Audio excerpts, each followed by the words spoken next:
Welcome back to 400 Years. Think you know Harriet Tubman? Think again. Today, we're diving deep beyond the Underground Railroad stories you've heard 1,000 times in school. Discover General Tubman, the military strategist, the spy, the nurse, and yes, the leader of an armed military assault. Get ready to be blown away by the Combahee River Raid, an operation that was not just a game changer for America, but salvation for hundreds of enslaved Black Americans. So, join us for this enlightening journey as we uncover the true extent of one woman's bravery, grit, and determination to lay the course of American history. They referred to her as Moses for guiding the enslaved from the South to freedom in the North. But Harriet Tubman's resistance to slavery extended beyond her role in the Underground Railroad. As a Union Army soldier and spy during the Civil War, she made history by becoming the first woman to lead an armed U.S. military mission. In June 1863, she joined Union troops in a covert nighttime assault on the banks of the Combahee River. It is known as the legendary Combahee Ferry Raid. This is that story. In the 1850s, Harriet Tubman, born Araminta Ross, was primarily involved with the Underground Railroad. However, her dedication to the abolitionist cause extended far beyond this effort. As the Civil War erupted in 1861, Tubman collaborated with fellow abolitionists, making her way south to support those seeking refuge behind Union lines. In 1862, Tubman left her Auburn, New York home, and on the invitation of Massachusetts Governor John Andrew, journeyed to the Union-controlled Hilton Head region in South Carolina, which the Union Army had secured early in the war. She subsequently arrived in Beaufort, South Carolina after the U.S. Navy's victory at the Battle of Port Royal, where they captured Port Royal, Beaufort, and the Sea Islands. Swiftly acclimating to her environment, Tubman took on roles at various Union camps across the state and actively offered her services as a spy. During this time, as planters retreated, they left behind tens of thousands of contrabands, previously enslaved individuals who had escaped their Confederate captors during the Civil War. Recognizing the need, the federal government took responsibility for their care. Leading a team of scouts, Tubman's intelligence gathering played a crucial role in some of the war's most audacious operations. By the time the Emancipation Proclamation came into effect on January 1, 1863, Tubman had already established herself as a pivotal volunteer for the Union Army in South Carolina, all while being recognized as a leading abolitionist back in Boston. Over the next months, many Northern volunteers descended on Beaufort to participate in the Port Royal Experiment, the most extensive social experiment of its era in U.S. history. These volunteers managed labor on Sea Island cotton farms, provided education to the refugees, and managed stores. Both the Massachusetts governor and the New England Freedmen's Aid Society dispatched volunteers, but Harriet Tubman stood out. She had dedicated 10 years as an Underground Railroad conductor, freeing herself from slavery and then risking her life multiple times, making nearly 13 journeys to rescue about 70 kin and community members, and guiding another 60 to 70 Black Americans. Venturing into South Carolina, a slave stronghold deep in the South, Tubman braved the very belly of the beast. On this journey, she liberated those she didn't personally know and navigated a language barrier with the Gullah Geechee-speaking Black community, all while striving to abolish slavery. For months, Tubman served as a laundress and nurse, even starting a wash house, until she received orders to establish a spy ring. Having demonstrated her skill in discreetly collecting information, building alliances, and evading capture during her leadership of the Underground Railroad, Tubman now took charge of a covert military operation in South Carolina's Low Country. Her primary goal: to dismantle the institution of slavery and, in the process, decisively defeat the Confederacy. In Beaufort, Tubman took it upon herself to meet all those escaping from the Confederacy. Through her interactions and interviews with these refugees, she gained invaluable intelligence, often more than anyone else.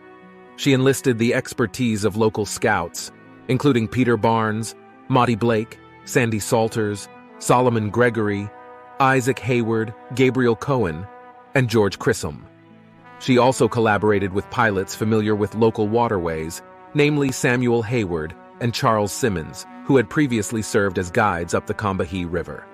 In Cassie Lemons's 2019 film, Harriet, the ending scene showcases Harriet Tubman passionately speaking about the enduring threat of slavery, symbolized as a snake to Black Americans. Despite their freedom, the menace of slavery persisted. She rallied Black soldiers around the cause of liberating those still under the yoke of bondage. As the scene unfolds, enslaved workers labor in the rice fields along the Combahee River, providing sustenance for the Confederate populace and troops during the Civil War. The question she posed, were they prepared to confront and end this evil? The time had come to confront the menace head-on. Kate Clifford Larson, the historian and author of Bound for the Promised Land, Harriet Tubman, Portrait of an American Hero, has remarked, Tubman was both fearless and courageous. She possessed a unique sensibility, earning the trust of the Black community. The Union officers recognized that they didn't have the same rapport with the locals, but Tubman did. Tubman partnered with Colonel James Montgomery, an abolitionist who commanded the 2nd South Carolina Volunteers, a Black regiment. Together, the two planned a raid along the Combahee River to rescue enslaved people, recruit freed men into the Union Army, and obliterate some of the wealthiest rice plantations in the region. Montgomery led a force of approximately 300 men, of which 50 hailed from a Rhode Island regiment. Meanwhile, Tubman recruited 8 scouts to help map the region and notify the enslaved about the timing of the raid.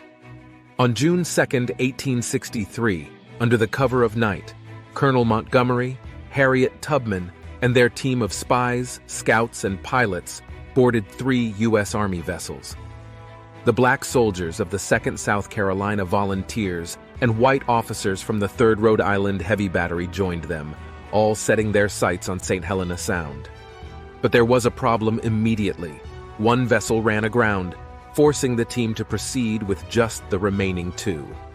Undeterred, the group navigated the twists and turns of the Combahee River and reached the Combahee Ferry by dawn. There, they moved silently through the creeks and rescued enslaved workers from the rice fields. To expand their rescue efforts, they dispersed and rowed boats to distant plantations, liberating more people. After expertly guiding Union boats through mine-riddled waters, Tubman and her team managed to rescue over 700 enslaved people from nearby plantations, all while evading gunfire and artillery from Confederate soldiers and enraged slave owners. By the time Confederate forces grasped the scope of the raid, the damage was extensive. Hundreds of men, women, and children had fled. Although Confederate forces tried to thwart the escapees, they succeeded in stopping only a single individual by ending her life. Their artillery efforts also proved futile, as they failed to hit any of the Union vessels. Tubman had gained vital information about the location of rebel torpedoes planted along the river from slaves who were willing to trade information for freedom. Because of this information, Tubman was able to steer the Union ships away from any danger. She led the ships to specific spots along the shore where fugitive slaves were hiding and waiting to be rescued. At first, many of the slaves were frightened by the Union soldiers' presence, but Tubman was able to convince them to come aboard. As the boats traveled upriver, more slaves were rescued, and eventually 750 boarded the vessels. The boats, however, also had a specific military mission. They carried Union troops who came on shore and succeeded in setting fire to several influential South Carolina estates owned by leading secessionists, including the plantations of the Hayward, Middleton, and Lowndes families. Many of the Union soldiers who took part in the raid were former slaves who saw the burning and pillaging of these estates as an opportunity to enact revenge on the master class. "I never see such a sight," Tubman later recollected about witnessing enslaved Black people racing for safety as they sensed the U.S. Army boats approaching the Combahee River. She said the enslaved emerged like startled deer from their sanctuaries. Observing what they believed were Lincoln's gunboats come to set them free, Tubman said they flocked to the river's edge. The rapid assembly of such a vast number of men, women, and children, potentially hundreds or even thousands, led Tubman to speculate about some mysterious telegraphic communication. They came with bags slung across their backs, baskets atop their heads, amidst the chaotic backdrop of young ones trying to catch up, pigs squealing, chickens hollering, and the tearful cries of children. Making her way through the mud and tall grass, Tubman was determined in her pursuit. But when the order came from the white commanders to hasten back to the boats, Tubman, caught in her long dress, stumbled, causing it to tear nearly off.